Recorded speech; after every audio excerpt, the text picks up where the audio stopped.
Welcome, Ashi.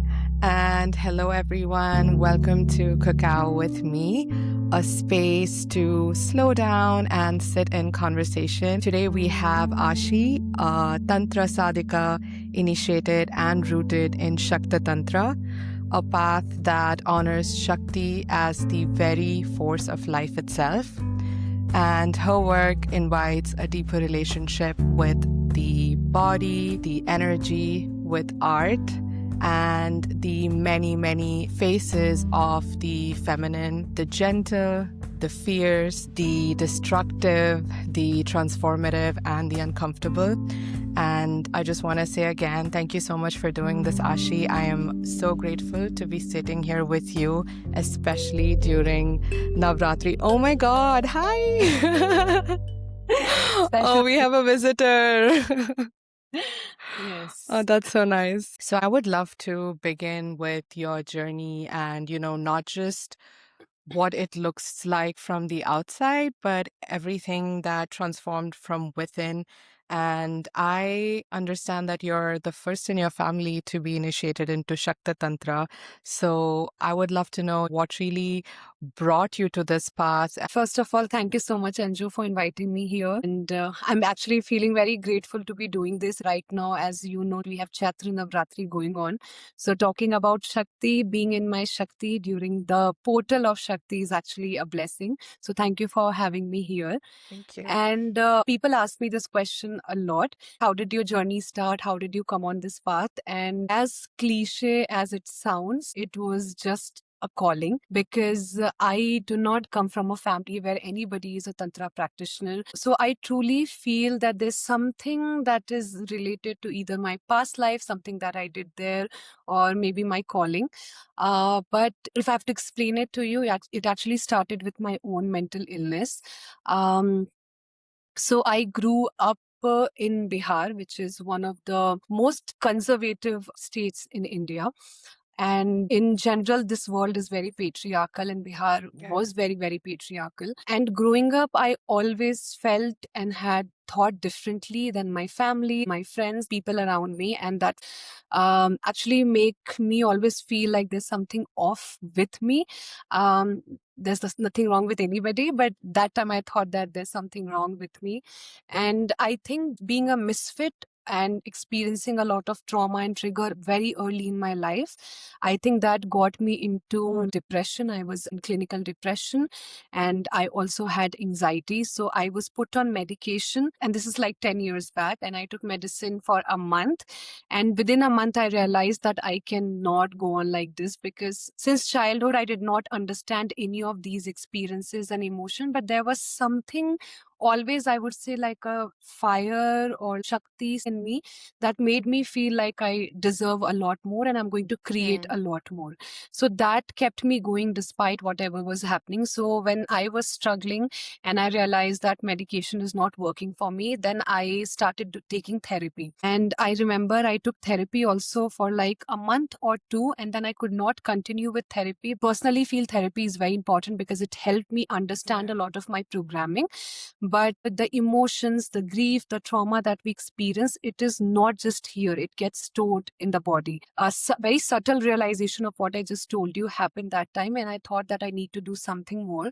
And that was the time when I first went to Banaras to my very first guru, who initiated me into Reiki and different practices of pranayama and yoga.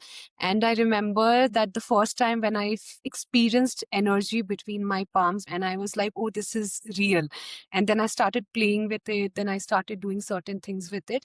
And that got me very curious about this entire realm of energy. So even that time, I necessarily was not learning it to heal myself, but something I found like really unconventional, which I could sense and feel, to let's explore it.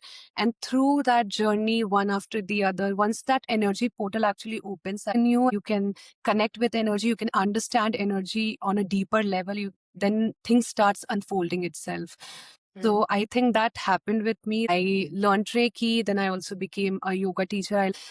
During all of these things, randomly out of nowhere, I started making art, and I was never an artist. But somehow, when you are depressed and you go in this spiral and you want to keep yourself out of spiral, you look for, I feel, portals or passage to navigate that energy.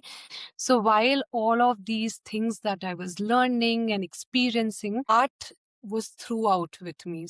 Today, when I look back, I feel that my journey started from my own grief and it was supported throughout by art, and just things started unfolding itself. I think you've been, sorry, walking the path of Tantra for maybe 3 years now or so. Can you share with the viewers what is Tantra to you? I feel like there is so much online sensationalization of these terms. So, what do you think is Tantra, and what would you say is the core principle and practices that lie within Shakta Tantra? Mhm. So, before I answer this, I want to tell you that whatever I am going to share, that is my perspective, my experience, and my learning of this path. It might not resonate with a lot of people, but whatever I have experienced, I'm going to talk about that. So, the classic Tantra that I practice, which is the authentic and the traditional Tantra practice, is basically a combination of three things: Yantra, Tantra, and Mantra. Okay. So mantra is basically, you can see it as the mantras that we keep listening, or you can understand it as frequency or sound. Now, yantra is the instrument that can be like a mandala or idol or a statue of your deity. It can be just a dot on the wall that you resonate with as Shakti, or it can be your own body. Okay. And tantra is the technique. So the combination of frequency or sound with an instrument using a particular technique is tantra. Okay. So now I do more ritualistic tantra because I'm initiated into it and I have a guru who guides me on this path. But a lot of people that I see who are on this path, who are not initiated into the tantra, they're also practicing tantra using their body as an instrument. Like people who do yoga. My guru, when he initiated me into tantra, he told me one very specific thing, that I will give you all the mantra and I'll give you all the ritual and I'll make you do all the things, but you cannot stop doing yoga. You have to practice hatha. And I asked him, why are you saying that? And he was like, whatever energy, whatever Shakti that you are creating, none of that is happening on the outside. It's all happening within your body. So your body needs to be in a state that can take that energy. Otherwise, it will just cause chaos. At the same time, whatever instrument you use, the vibration that you will create, like the mantra chanting or any technique that you will be doing through this yantra, despite the other yantra that you have. So your body needs to be in the right state. So summing up, basically the technique, the sound and the instrument, the combination of that is Tantra. Now there are different goals of Tantra. People have the goals of getting materialistic or any kind of accomplishment, which I don't personally feel that is wrong, unless you are doing it to harm somebody or you are harming yourself or you're living a completely materialistic life. Then people practice Tantra to get different siddhis or psychic powers. And then mostly the root of the origin of Tantra is to experience divinity. Wow, yeah, thank you so much. That was so detailed and really well put across. I think anyone who listens will really understand the different aspects of it. So thank you for that. And I know you mentioned that for you it was a calling. So I would like to go into that a little bit. And when you get a call for Tantra or this path, what does that actually mean in your point of view? So if you would have asked me this question 3 years back, I would have given you a very different answer. One of the reasons why I also got initiated by a guru on this path was because I had this perception and this limitation, I could say, that um, um, if I have to be closer to divinity, or if I have to experience something, or if I have to want to change or manifest something in my life, I need those secretive mantras that you don't get online, that only a guru can give you. But that is actually not true. If you want to walk on this path, I remember that before I got initiated, of course, if I was going to get initiated, there would have been some interest, right? So Yeah. I got interested in it like an year and a half before I got initiated. So I used to watch a lot of podcasts. I used to read a lot of text, a lot of different books.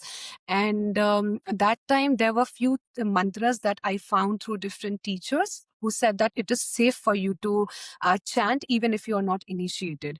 So despite me not being able to find the right guru, I had already started my practice. And there was a very strong download actually that came one day during my chanting, which now is actually one of the very core philosophy that I share with all my clients and women that I work with, is that bhav is something that matters the most, your intention. You can chant the most difficult and the most secretive and the most powerful mantra, but in your head, if there's different things going on and you're not present with the sound, with the breath, with that essence, none of that matters. But even if you do not have any mantra and you're just taking the name Durga, Durga, Durga, but with that bhav, with that intention, it reaches faster. So, if you are on this path or if you're interested in this path, I would first suggest, especially if you are a woman, this space is not very safe for women. That's one thing that I've experienced. So, you need to first be very strongly in touch with your body, your intuition, and your emotions. Because I remember that when I was on this path, there were a lot of people who tried to take benefit out of me, who had malice thoughts in their mind. But the reason by God's grace, I never fell in any trap because my body would always tell me that there's something off. So if you are on this path or if you want to walk on this path, I personally suggest you first prepare yourself for this path. That is very, very important. Because now what I see a lot of times, I get a lot of message on Instagram that can you initiate me? Can you connect me with your guru? I need to do it as soon as possible. This is like, so people want to do it now really fast. And that's where everything is going like really wrong. So you need to first prepare yourself, educate yourself, talk to different people who are on this path, then do certain practice, certain chanting on your own. Obviously take guidance from people who are on this path, but practice certain things on your own, experience those things in your body. Hatha yoga is very, very important. One thing that, at least from my point of view, non-negotiable, that practice hatha yoga, and not just as a physical exercise, but to move the prana of your body, to channelize the prana of your body. And once you are fully prepared to walk on this path, some or the other thing will come and it will pop up. When I also got initiated, I had this interest, and I remember I had gone to my guru in Banaras to learn further in yoga, practice more yoga with him. And his childhood friend, who is my tantric guru, he had come there to meet him. And he said, oh, meet she's a very old student of mine. And she's now really interested in Tantra. She has been talking about Tantra. And you are a Tantric, you both should talk. And he was like, okay, are you interested? And he read a few things through my aura. He saw my chart. He said a few things. And he said, I can initiate you if you want, but before being initiated, ask all the questions that you have. So I asked almost like 50-60 questions in 3 days. Will I die? Will something happen? How will I experience? And this and that. And then after I got initiated. So it happened just like that, because I think my body and I was prepared to walk on that path. Wow. I got goosebumps a couple of times, and especially when you mentioned about chanting with and without bhav, I think that is something everyone has experienced because, people say a lot of things like, okay, the Panchakshara mantra, like just say it 108 times. And then I see people with their counters going very quickly. And it's like, are you actually feeling it? Because even I sometimes have to remind myself, hey, wait, slow down. It's not about ticking these things off. It's about being present in that moment and connecting with, Right. your inner Shakti.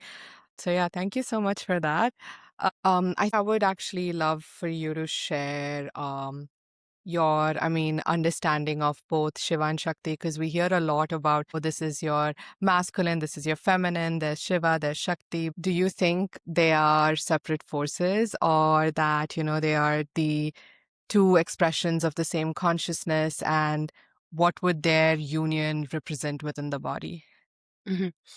Okay, so again, whatever I share, it comes from what I've studied and learned, and at the same time, my experience. The reason I'm constantly Yeah. mentioning it is because whoever is watching or is walking on this path, I want you to also integrate your experience because it can be different from what you have learned. All right, so from tantric perspective, this entire cosmos is built or created with two tattva or forces, Shiv tattva and Shakti tattva. So when I talk about Shiv tattva, I'm not actually talking about a muscular guy with snake around his neck sitting in some realm. No, I'm talking about the essence or the energy. Shiv is seen as the masculine energy of the universe, Shakti is seen as the feminine energy of the universe. Now, consciousness, like thinking, thought, that is Shiv Tattva. And when you act on that thought and when that thought moves through you, that's Shakti at play. Mm. For example, this plant, this tree, this leaf around me, this leaf, the structure is Shiv Tattva, and the Shakti or the prana that is flowing through it is Shakti Tattva. The Mm. bulb is Shiv Tattva, and the electricity that lights the bulb is Shakti Tattva. So the structure or the stillness, the witness, something that is rooted, that is grounded, that is Shiv Tattva. Things that is creating, moving, feeling, manifesting, experiencing, that is Shakti Tattva. So our body, the structure of our body is the Shiv Tattva, and the blood and the veins, that is the Shakti Tattva. So everything in this world is a combination of these two energies. So Shiv and Shakti is basically the two face or the side of the same coin. Mm. So the Shakti or the energy, when it becomes stills and it observes, it becomes shifts. And when that observer decides to find motion, it moves into the Shakti Tattva. Yeah. And what about the union of Shiv Okay. and Shakti? Okay. So let's say I give you a bulb. Okay. And there's no electricity in your house. Will you be able to light that bulb? No. Let's say you have electricity, but you don't have bulb. Will your room have light? No. So for you to have light, for something to manifest into light, you need the combination of Shiv and Shakti Tattva. Right? Similarly, when people talk about the union or the meeting of Shiv Shakti Tattva within the body, what it basically means is that your awareness and your Shakti or your energy or your creative flow, your feminine flow, your emotional flow, your action flow, they both are flowing in Mm. balance, in sync together. What it means is that when I'm eating, I am not eating and watching something, that I'm doing an activity, I'm in my Shakti Tattva, but Shiv is absent. I am not even Mm. aware of the taste, the texture of the food that I'm eating. Shiv and Shakti Tattva combination brings presence. And when Okay. you are present, pain and grief actually stay a little away from you, because we don't experience grief in the present. We either experience grief from Mm. the past or because of the fear or anxiety of the future. But Shiv and Shakti Tattva, when they don't exist, it becomes difficult for you to be in present. So you are not living your life to your full potential. Okay. Your energy becomes scattered. So the union is basically being in your highest self, being at your highest potential, being the light. And do you think there's any practices that we can do as, someone who's not initiated, someone who's just beginning to work with energy or with themselves? Also, as a person, can I know if my Shiva is more dominant or my Shakti is more dominant, and how can I balance the two? What would you recommend to really just be in touch with both and not let one overpower, because that's not helpful. Hmm. Um, yeah. So when somebody is too much in their head that they are not able to get out of their bed, that means Mm. the movement is less and the witnessing, its thinking, thought is a lot. That means the Shiv Tattva is not in balance and it's dominating. Mm. When you are just moving here and there, okay, so I woke up in the morning, I went for a breakfast, and then I had the plan to come home, but then somebody called me and I went there, I went all around without Mm. awareness. Yeah. That's Shakti. That, like, basically sitting with money. You have money in your bank account, but there's so many things that you need and you're not doing anything about it. You are Mm. in your Shiv Tattva, but you're spending mindlessly without awareness. The Shakti is dominated. Mm. Okay. And is there anything we can do to tap into either? So there are actually a lot of things that you can do to balance both of it. For Shiv Tattva, I will share what I do. For Shiv Tattva, I just hmm. For Shiv Tattva, I do pranayam, and not like the pranayam as a breathing exercise that I'm breathing from one nose, taking it out from other nose, but breath with awareness, that I am seeing where my breath is going, which chakra it is flowing to, what emotion is being triggered. Mm. So that is going to be really helpful with balancing the Shiv Tattva. Meditation, that is going to be really helpful with balancing the Shiv Tattva. Um, Going on silence for like a day, that is going to help you with balancing your Shiv Tattva.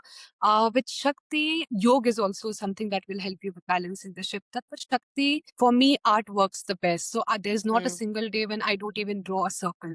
So art is something that you can do. Dancing, singing, creating anything. It can be a project, it can be a food item, it can be a plant, creating some creation out of you. So sitting with your emotion, channelizing your emotion through movement, through sound, all of that is going to help you balance your Shakti Tattva a lot. Okay. I really thought yoga was more Shakti because yes, the prana and the meditation and probably even the philosophy would go more towards Shiv Tattva, but I assumed that the movement and the asana would fall under Shakti Tattva. So, Yoga is basically both Shiv and Shakti Tattva. mm, When you hold an asana, like whenever you are doing an asana and you're holding it, that time you are inclining towards the Shiv Tattva. But when mm, you're flowing through your breath, or when you're doing the yoga, being aware with your of being aware of your breath, channelizing your breath while you're doing your asana, you're yeah, also inculcating the Shakti Tattva in it. So holding an asana, when you like take your breath in during certain pranayam, you have to hold your breath, or mm, you have to do bandha or mula. So in during those practices, when you're holding something, you are pausing something, that's when Shiv that starts activating a lot more. And whenever you're flowing, even with your breath or movement through asana, Shakti Tattva is also present. So yoga is actually a combination of both mm. these tattva. Wow, yeah, thank you. Do you think Shakti is something, I mean, this doesn't matter if it's a man or a woman, but I just am curious on your thoughts of is Shakti something we access or is it something we remember? It's a very interesting question, because there has been a lot of times when I have tried to access my Shakti or access cosmic Shakti, and there are a lot of times when I have remembered Mm, Shakti. So the idea is, if you look at it from a very wider perspective, we remember Shakti because we are Shakti. We are a combination of Shiv and Shakti Tattva. So even when we are remembering Shiv or we are remembering Shakti, we are remembering ourselves. So it is remembering her. But a lot of times, what happens is that we unfortunately live in a world where there's too much happening in terms of stimulation, then toxins reaching us through food, through air, through water, and there's a lot of pranic blockage also happening in the body. And what it does is that it actually pauses or blocks the flow of prana or shakti within your body. And during that time, again, what you are doing is remembering Shakti only, but the process of remembering Shakti happens through accessing it, if that makes sense. yeah, yeah.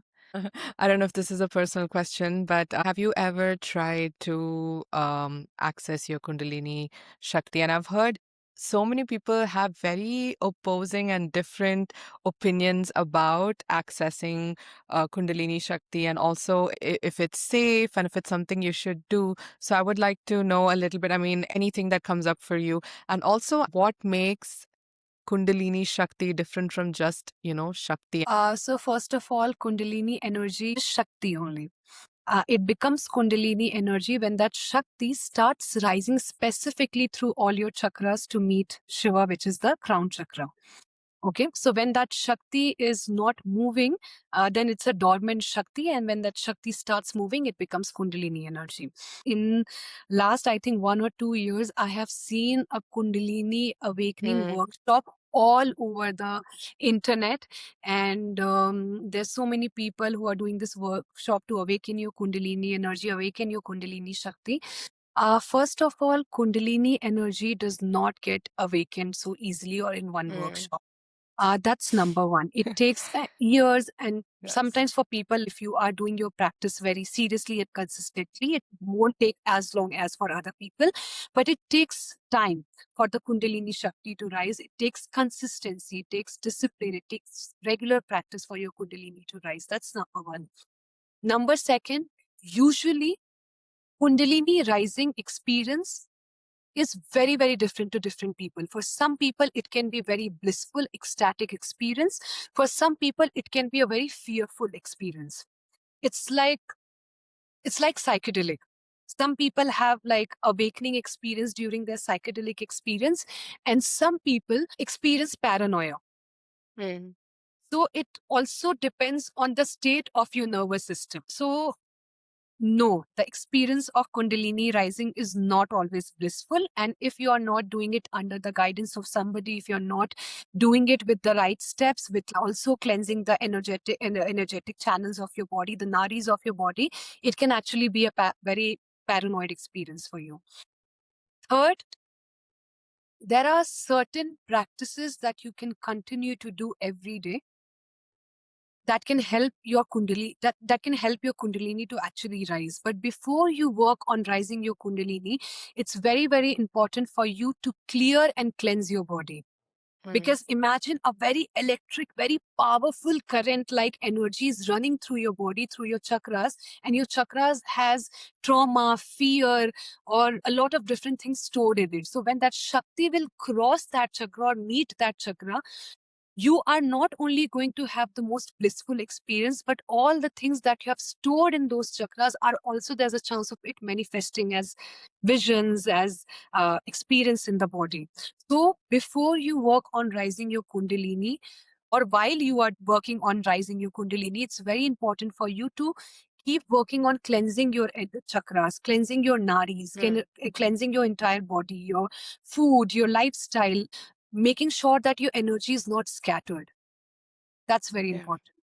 Yeah. Like you said, especially in the West, there is such a hype on Kundalini Shakti and very unbelievable kind of activation videos and workshops. And it's very unfortunate because a lot of people who are going there are going because either they are not happy with their life, or there's something that they want to experience, but they're not satisfied with the materialistic or the relationship or the things that they have in their life, or they're carrying a deep grief. So when you claim something like that, it gives people hope.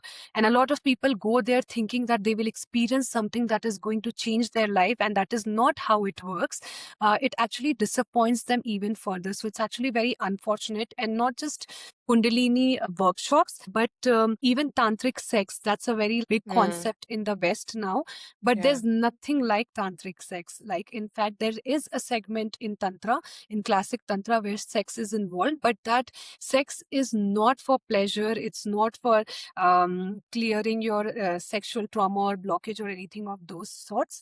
That practice is a very, very, very advanced practice that you do only with advanced sadhaks. You cannot even practice those things with people who are new in this space. You need to be like really advanced sadhak to do that. And that is done as a practice to remember the divine and connect with the divine through the Bhairav and Bhairavi aspect of Tantra.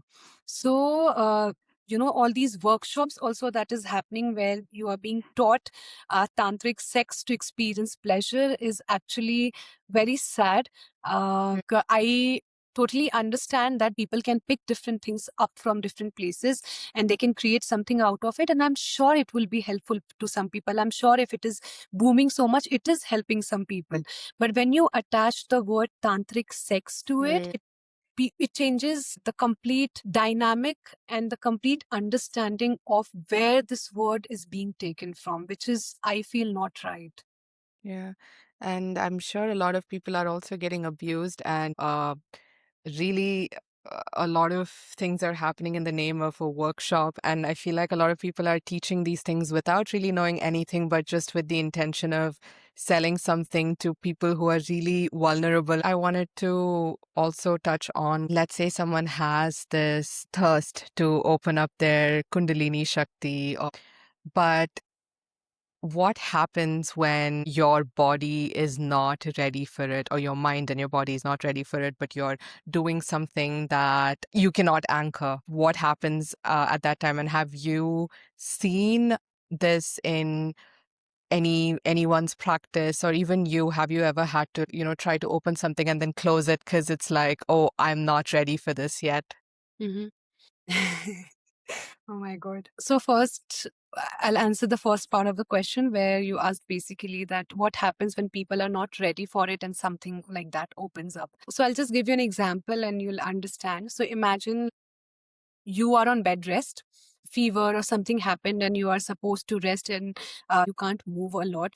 And while you are lying down, I gave you 4 cans of Red Bull. Mm.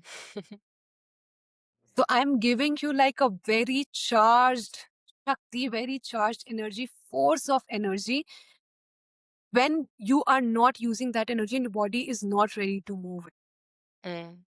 it will cause chaos, Mm. right?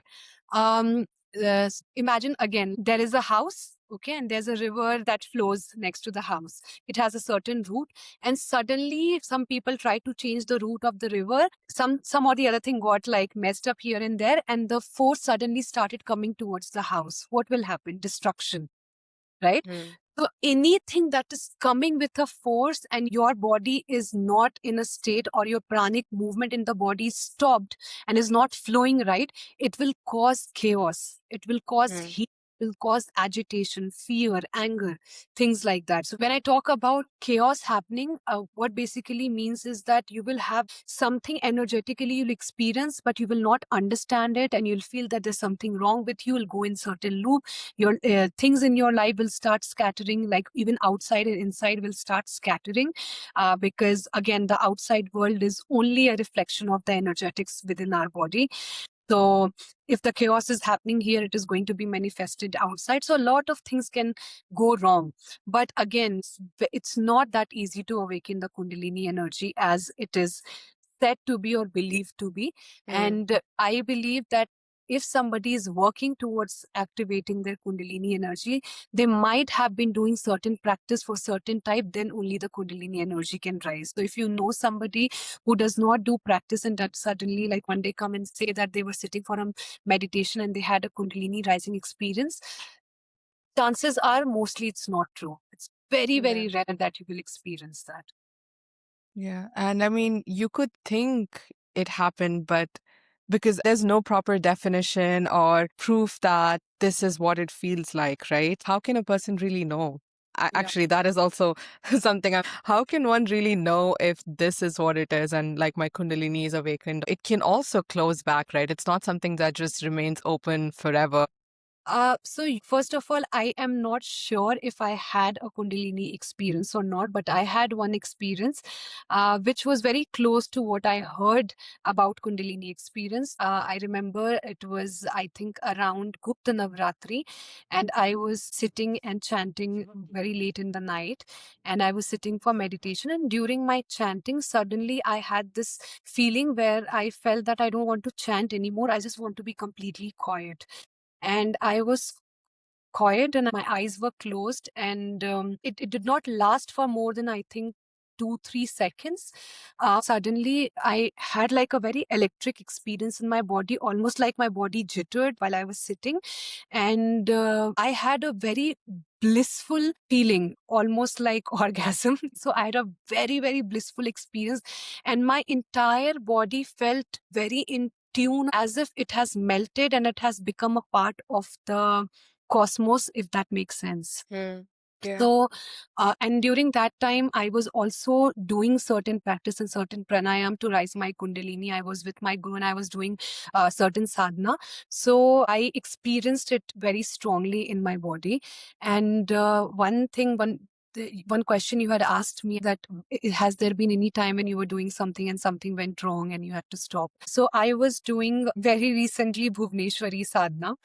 And I come from Nath Sampradaya. So in our Sampradaya, meat and all these things are not seen as something that becomes a blockage in your path unless you're overdoing it or you are not syncing it with the energy that you are devoting to.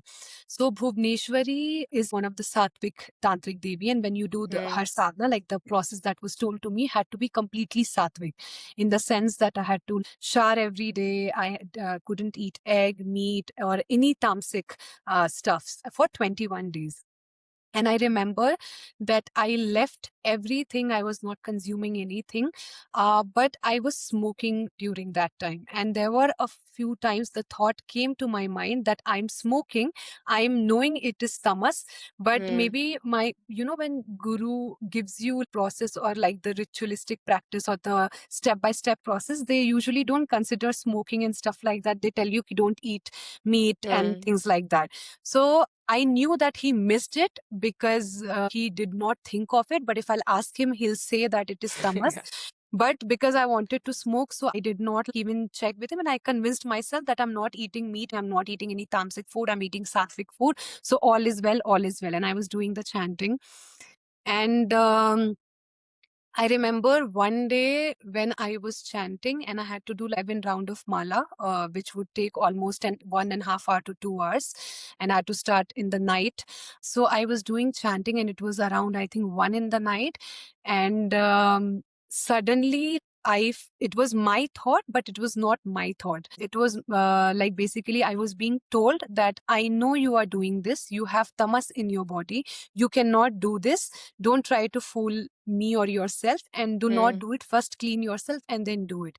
And despite that, I continued doing it, telling myself that I am bullshitting myself and my fear is talking and stuff like that. But anytime you have any kind of doubt or fear that in your mind, either you do not start the sadhana until that is resolved, or you start resolving that. Because if you sit with that, it is not going to go away. It is going to be manifested only. So when I had that thought, even after that, I did not stop. I continued it. And the next day, something very, very chaotic happened in my life. And I had to stop doing that sadhana immediately because suddenly things started becoming very chaotic. And while it became chaotic, I knew that it is because of that. It was a very strong intuition.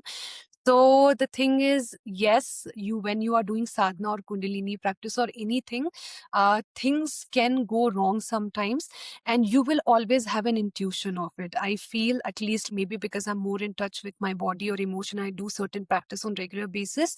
But I feel anybody who does that, they will get an idea of it. And the moment you get an idea of it, do not let your ego drive you. Stop immediately. Don't let your ego take over. Then only destruction will follow. Thank you for sharing that. I think many people would try to hide that. So I'm very, very thankful for you for sharing that. I feel like is flowing through me. Like I can feel it, that half of the things that I'm saying, I'm not saying it.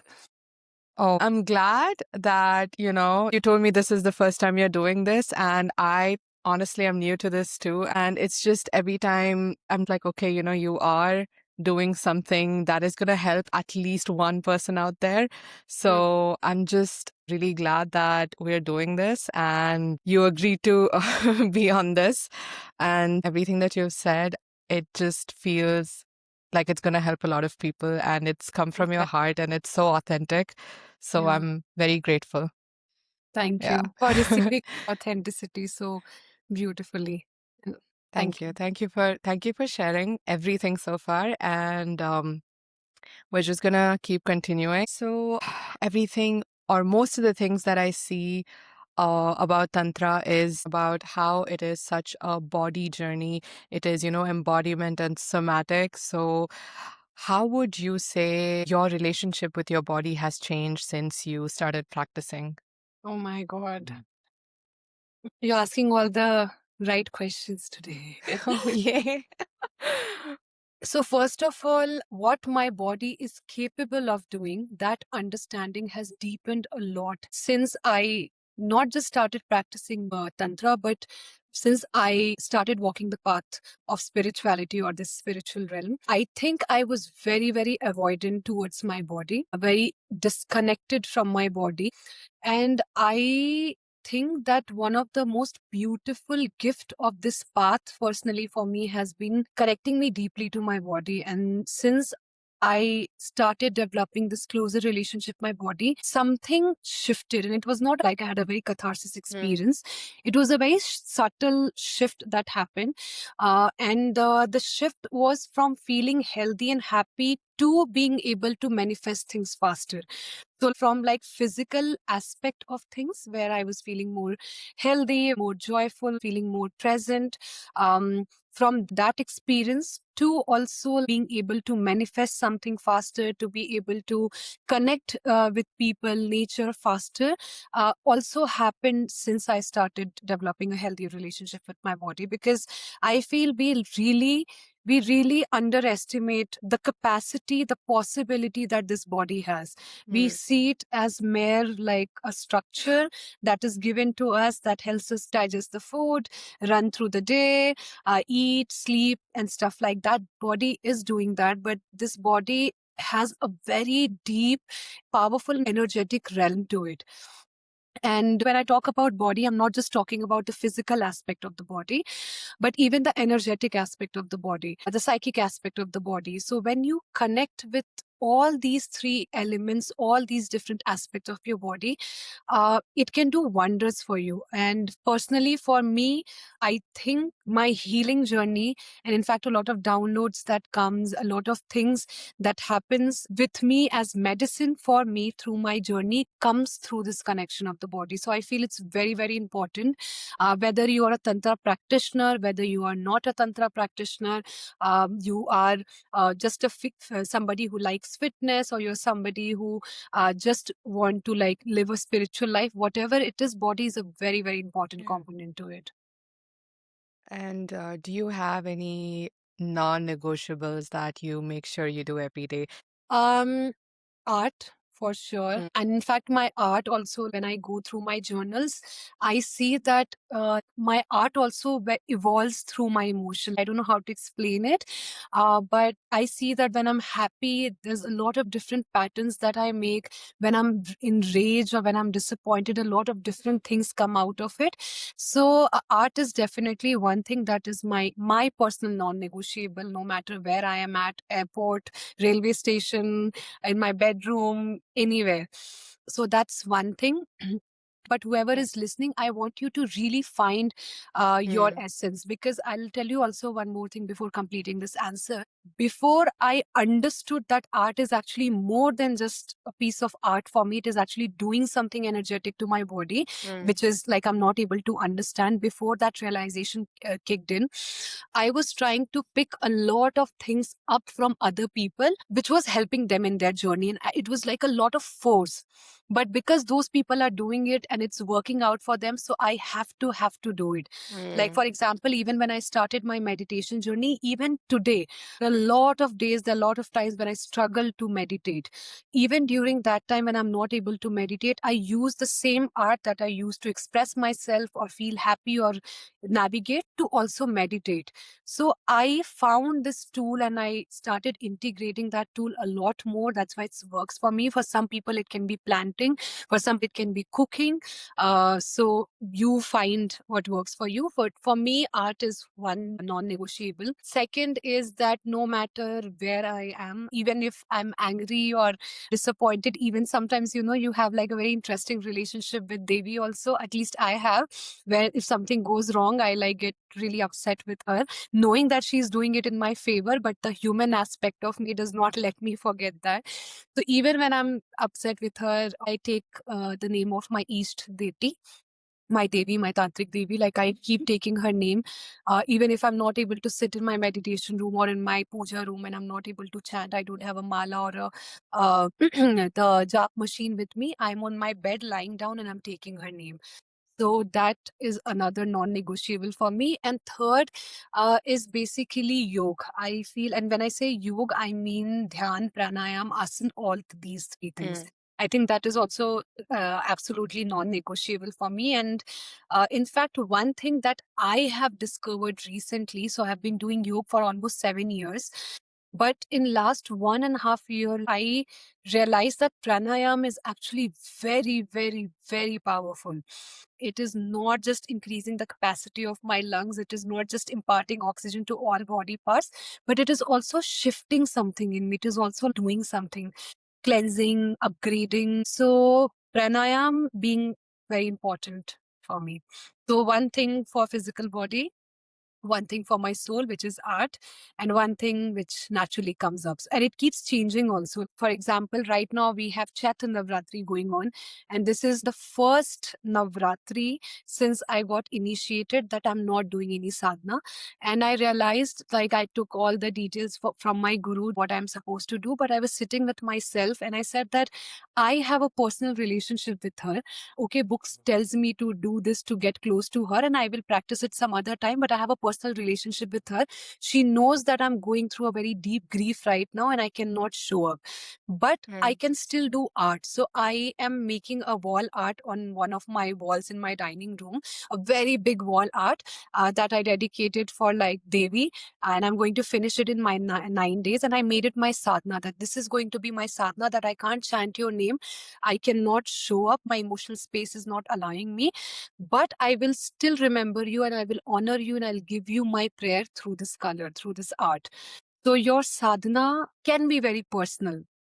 Hmm. I am also a follower of ritualistic practice. I do that, but I'm also a very big promoter and follower of the fact that Devi and you have a very personal relationship and she talks to you through your own essence.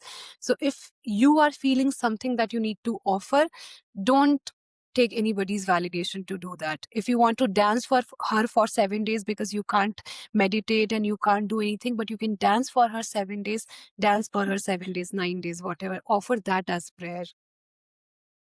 Wow, yeah, that is that is so beautiful. And I just want to share that I have been seeing glimpses of your wall art, and I'm very excited for you to finish it because it literally looks like you in Devi form in a jungle. So it is so beautiful.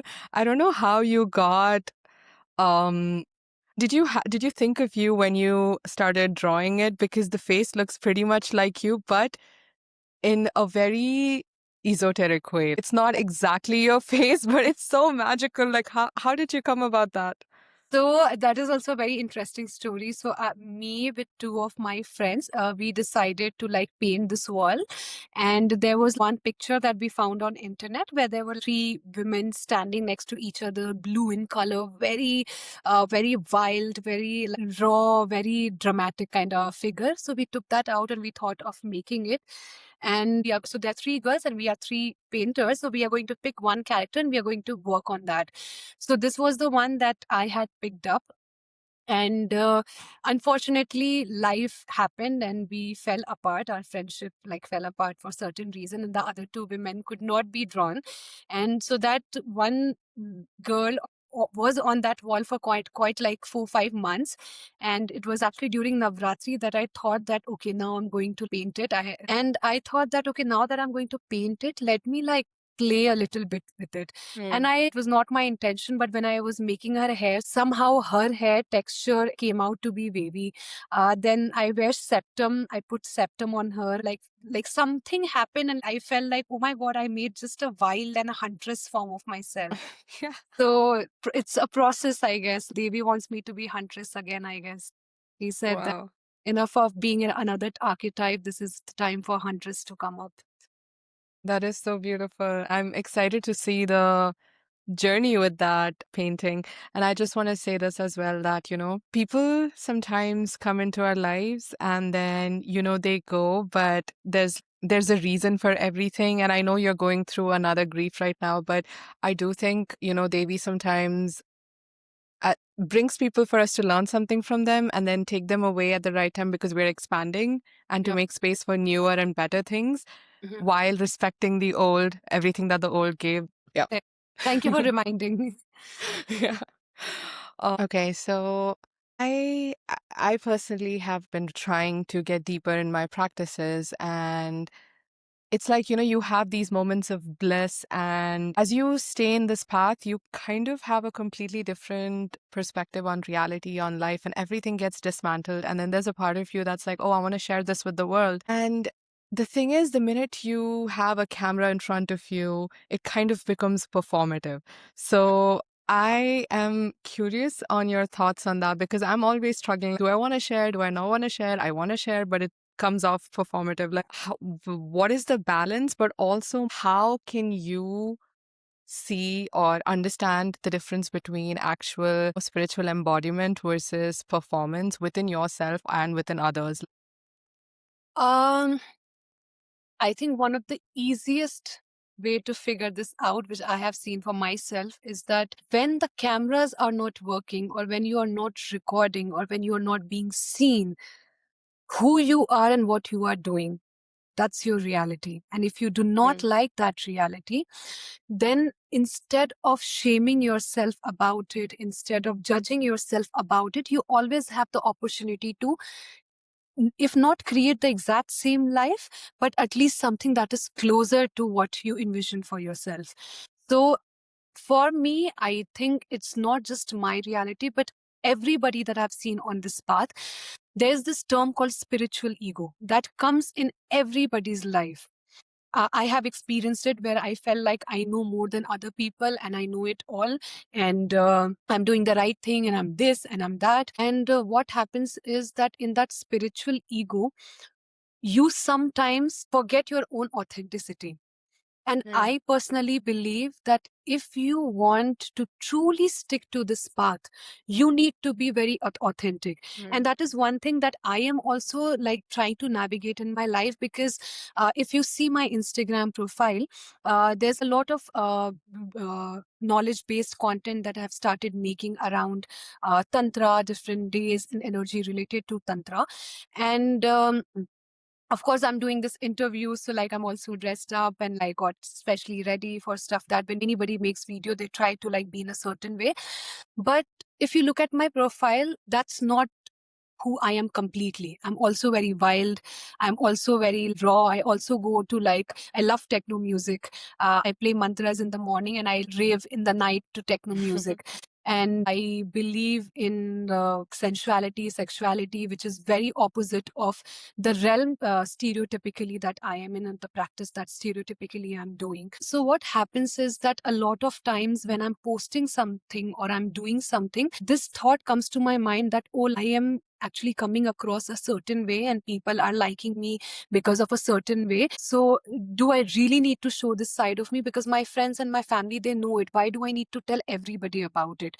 But what happens is that my friends and family, they know about it, but there is somebody who maybe is following me and she's as wild as me and she wants to be on this path, but she's shaming herself to be wild because she's looking at me and she's thinking, oh my God, she's so pious and she's so mm, pure and she's so this. While they don't know that I make mistakes too. Not just me, every sadhak that I know, mm, they have either little bit of ego. I also have ego, which I'm trying to work through.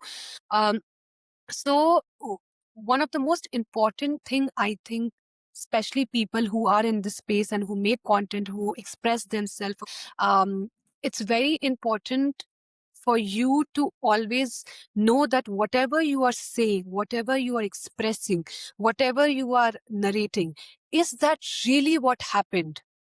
If mm, it is really what happened, if it is really what you believe in, it, if it is really that is happening with you, then don't think twice before expressing it. Because no matter who you become, you're always going to be disliked by somebody. I come from a family where they were very religious. They're still very religious. And I was an atheist in the first half of my life. And they had such wow. a problem with that. And now that I'm a Tantra practitioner, they are like, oh, now I think you are doing too much. So people, people are Mm, never going to be happy. And if you start building and creating your life based on what is normal for people, you are never going to find yourself. If I start listening to all the voices, mm, I will miss out or I will forget my yeah, own voice. yeah. So you need to be authentic, especially you are if you are on this path, and you need to also understand. I was watching this interview actually of Irfan Khan with some Maulana that he was in argument with, and there was this video that was circulating where the Maulana was telling him that we teach how to reach Allah and how to connect with Allah.